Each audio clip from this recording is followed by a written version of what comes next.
Ola, somos os nenos de cuarto de primaria do colexio de Budiño e vamos a explicar un xogo que se chama Tira chapa resposta. Consiste en que unha clase divídese en dous grupos e tira o dado. Tocoulle 3. Sociais. E o árbitro vai ler a pregunta de sociais. Cal é o aparello que mira o vento? O hidrómetro, o anemómetro ou o pluviómetro? O hidrómetro. Pregunta incorrecta. Entón tira o outro tipo. Tocoulle 2. Lengua.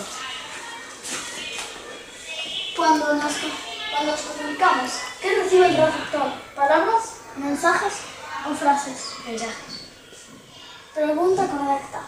Entón, seguiríamos xogando hasta que un equipo conseguira meter na portería do contrario.